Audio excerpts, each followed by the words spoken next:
Today we're going to be sitting down to talk quite a bit about Dead by Daylight, because guess what? I finally played it. About a week ago, I jumped into the game for the very first time, and I have fallen in love. I've got nearly 20 hours in Dead by Daylight now across both the Survivor and Killer experiences, and there's a lot I want to say about this game.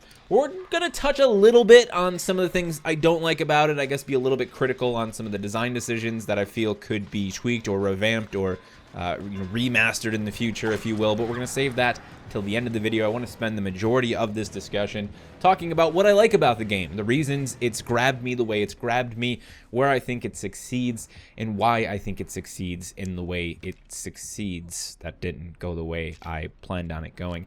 Anywho, I've got a pretty decent split between Killer playtime and Survivor playtime at this point, which is something that I think is very important when you start playing an asymmetrical game. Even if you're not going to talk about it, you can learn a lot by playing the other side of the coin, if you will. It's definitely going to make you a better player once you understand what it's like to play the other side, and vice versa. Now, I think asymmetrical games in like the last 2 to 3 years, coincidentally, around the same time that Dead by Daylight originally released into like its initial build 3 years ago, have been on a sort of a resurgence. I still think they're a very niche genre of gaming, and I think a lot of that has to do with the type of experience you get in an asymmetrical PvP game, regardless of its subgenre, horror, action, it doesn't really matter. The idea here is that you're creating two different experiences that compete with one another, that are not identical, and that are often not fair and balanced against one another. That is not the point of an asymmetrical experience. It's not to say that you don't want the gameplay to be balanced per se, that there isn't a fair chance for either side to succeed, but you are creating two very different fantasies, and often one of those fantasies is an absolute power fantasy. That player, in the case of Dead by Daylight, the killer, is supposed to succeed. They're supposed to have the tools to be victorious, and in the case of Dead by Daylight, the killer cannot die. Really, the only fail state for the killer is allowing the survivors to escape. Sometimes all of them, sometimes one or two. So really, it's going to become a more personal experience for you as the killer. You know, you're going to have your own idea of what is a failure. For me, it's kind of like shame, right? Like, oh man, I'm the hillbilly. I can run halfway across the map with a chainsaw and just knock you down in one hit and throw you up on my hooks and feed you to the entity. Yet, I let 3 of you get away because I couldn't find one of you crawling in the grass or something like that, right? So it's more about like being shamed by the survivors. And I think they kind of feel the same way, right? As a survivor, when you sort of outplay the killer and you make it away, it's a huge middle finger moment. You know, you're totally standing there at the escape door, watching the killer try to chase you down. One of you body blocks for a teammate, takes a hit, and all 4 of you make it away. And everybody just kind of run away with their middle finger in the air like, fuck you, dude! Yeah! You suck! We made it! You know, and that's kind of the high of playing the survivors. We'll talk a little bit more about that. So, 2 very unique experiences, not at all balanced, right? And again, I think that's one of the, not a downside, but one of the things that pushes people away from asymmetrical games. And like in the last 5 to 10 years, we've actually seen quite a few shots taken at the asymmetrical PvP experience. And even the really good ones managed to fall flat on their face for a variety of different reasons. I'm looking at you, Evolve. We're starting to see a lot more of them. You know, there's a Predator game coming out soon by the team that worked on the Friday the 13th game. You've got Dead by Daylight, which is doing really well right now. The team at Behavior is even working on the return of Death Garden, which is shaping up to actually be pretty cool. And we have like Vermintide adding an asymmetrical experience. So I'm really stoked to see these making more of a return. It seems like people are more interested in them, and people are becoming more accepting of the experiences they have to offer. So let's dive in a little bit deeper and talk about the Survivor experience. As I mentioned earlier, with the Survivor, you are very much getting a Survivor fantasy, and I think this is a huge part of what makes Dead by Daylight so addictive. It really is like you are playing out the character, a survivor among a group of survivors in a good old-fashioned B-horror flick. You know, the tension, that sense of dread, terror is super real in this game. And when you're hiding behind that generator, pulling the wires and twisting the knobs and tightening the bolts, and you see the killer walking their way through the field, stalking their prey. You're just kind of like, oh shit, I hope they don't come over here, man. I gotta get this generator. And then that skill check pops up and you're like, oh man. The game does just enough to make sure that you are constantly on edge. And one of the extra layers that I think really drives that tension through the ceiling, way past 11, breaks the knob on the thing, is all of the little bits and bobs of audio and sound effects design. You know, the music as well. You got the heartbeat when the killer gets close. You've got different sort of like awareness sensors for different killers, like hearing the la for Freddy. I love that stuff, dude. It just, you're always on edge. And when there is a moment of silence, it's like a huge stress relief, right? But it doesn't last, because then you're working on your generator. All right, here we go. Got a skill check about to pop up. Am I going to blow this and alert the killer to my presence here? And then when you do that, you've got a bunch of decisions to make. Do I leave? Do I go somewhere else? Oh, I'm bleeding out. I'm dripping blood everywhere. Is the killer going to find me? It's like the first moment as a survivor where you hide behind a stack of barrels and just watch the killer like rotate around with you and somehow not see you. My God, how can you not fall in love with this game at that point? It is an unbelievable experience. I think in a lot of ways, Behavior has managed to deliver the same sort of tension you get in games like Amnesia, Outlast, you know, these like high tension, non-lethal experiences where you can't damage the threats that can totally damage you. They've done that in a PvP game, and I love that. But here's the thing that I love just as much. We talk about dread and, you know, terror and horror and, oh, it's just such a high tension experience. There are also moments of comedy that I think are actually well suited to that sort of like B horror flick, you know, fantasy, if you will. Sometimes you watch old horror films and there are just moments where you're just like, Jesus, you can't help but not laugh. And when I'm sitting at a generator watching Michael Myers chase another survivor across the cornfield, like back and forth, because he is just way aggro on that one individual, I can't help but laugh a little bit, especially when he runs right past the generator and just like, bloop, like says, forget that guy. I really want this guy dead. It's just, there are those small moments of comedy. And to kind of wrap it all up, I think, you know, the ultimate goal for the survivor experience is a very emotionally driven one. Like, yes, you're trying to win per se. You're trying to make it out, right? But I think because the experience is so emotionally driven, right? You have all that tension, those moments of terror. It's really just about the high of like making it out and living another day, if you will, because you're going to go in, you're going to play another match, and you might die on the next run. And that's one of the things to notice, you know, sort of to jump back on the whole imbalanced asymmetrical experience discussion. As a survivor, you're gonna die, dude. You're never going to always live. That's literally the point of a game like Dead by Daylight, is that the survivors aren't meant to be successful all of the time. And they're definitely not meant to be perfect all of the time either. Like, all 4 of the survivors should not be escaping consistently. If that's happening, then the matchmaking isn't doing what it's supposed to be doing, or on the balance side of things, the killer is way too weak. Yes, sometimes this can happen, and it could be a skill-based thing, and that's okay, but it's only supposed to happen every now and then.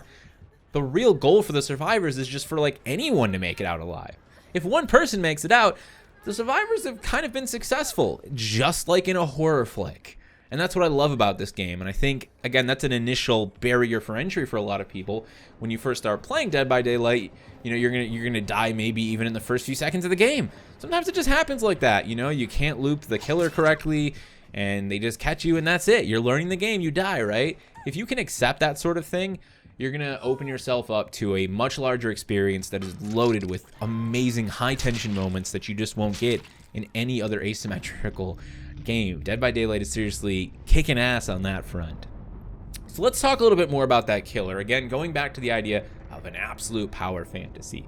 The killer's really only fail state is for the survivors to get away. And again, this can kind of be on a personal level, because you can still earn points by doing the things the killer's supposed to do, stopping them from, you know, powering up the generators. If they do happen to get away and you hooked 3 of them and one gets away, it's kind of up to you to decide at that point. Like, was that a fail? I don't think so. I managed to kill 3 of these suckers. Like, one of them got away, whatever. I'll catch him another day, right? So it's very much a make your own experience when it comes to playing the killer, if you ask me. Like, does it feel great to take down all 4 of the survivors? Yes, I've had matches where I've been able to do that as the hillbilly. and just totally mind game them. I have hooked an individual right on the hook when the trapdoor appeared right next to that hook. Just that moment of like, yeah, I bet you want to climb out that trapdoor. Too bad, pals. Right onto the hook. Entity shows up.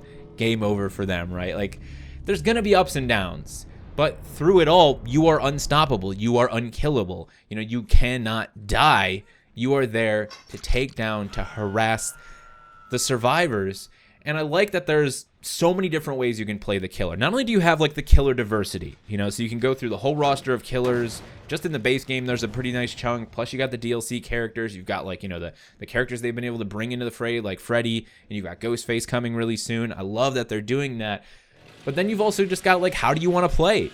You know, do you want to harass one individual and try and like demoralize the crew by taking out somebody very early on and then maybe bouncing around the other three? I like to sort of just cover the generators, right? Constantly be booping back and forth, make it very difficult for them to lock down one single generator and make sure that I'm like always a presence on nearly every section of the map if I can.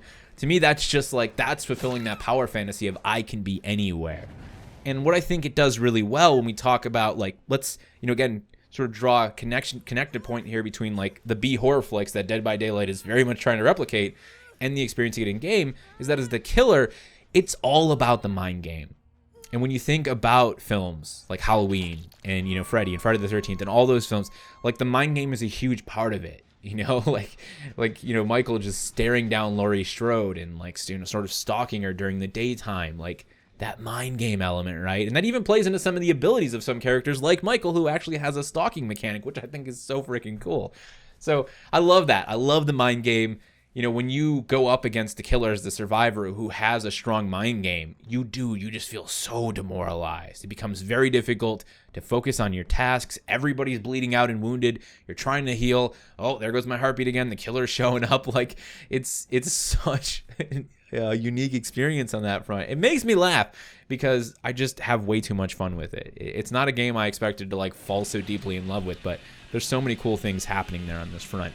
And I think the thing that sort of seals the deal is the randomness of the environment. So there are tile sets, there are specific locations, but the game uses essentially tile sets that make sure that the locations are randomized. This creates a really unique experience for both the survivors and the killer, and it means that no one ever really memorizes a location. You can memorize the tile sets and like the buildings and some of the objects that will exist in a certain environment, but you can never memorize the layout because it's always shifting.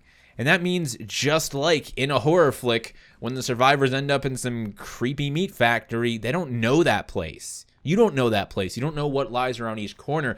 It gives the killer that power fantasy advantage in that you can kind of just go around setting traps where you're not worried. You're not the one on the run. So you can kind of take advantage of that and, you know, sort of scope the place out and set up your traps or, you know, set up ambushes and use that to your advantage, while the survivors are so caught up in the tension of the experience and taking care of the generators that the chances of them spending time just walking around to memorize the environment are slim to none. And that's a really cool experience. This is the sort of game that really only works because of the generation of its tile sets. If it was fixed, the survivors would be able to game the system, the killers would game the system, and you end up with something like Rainbow Six Siege, where, you know, you've got shifting videos for, you know, seasons at a time where everybody's like, this is the best spot to make a hole and shoot through this little tiny dot. It can't even see you. If you hold this thing, you can kill everybody at spawn, right? There'd be a lot of that, but there isn't because of that randomness in the tile set and the way the maps are generated.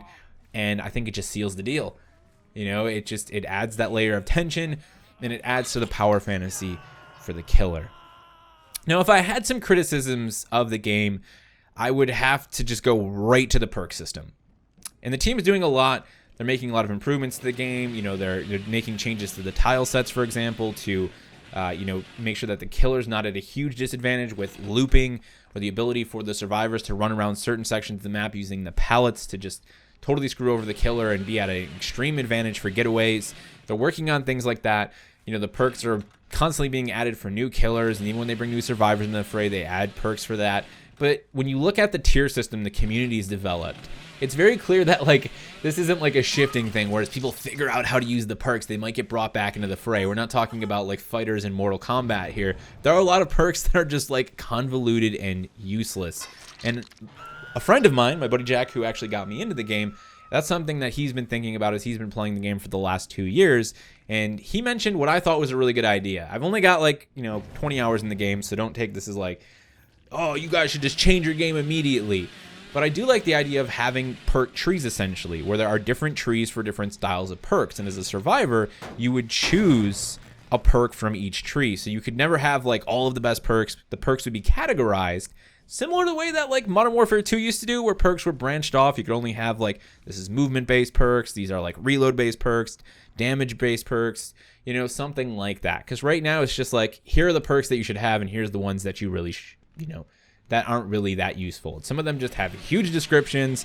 They're very situational. Some of them are only useful against certain killers. For the killers, some of them are only useful on certain maps. And when the maps come up mostly randomly, unless you have a charm to make sure that environment spawns, it just gets messy. It's my least favorite part of the experience because for the most part, I wanted to start off and just figure things out. Oh, I'll just look at the perks my own. And then as I'm selecting the perks, I look at the tier list and I'm oh, I just picked all the perks that are in the tier list.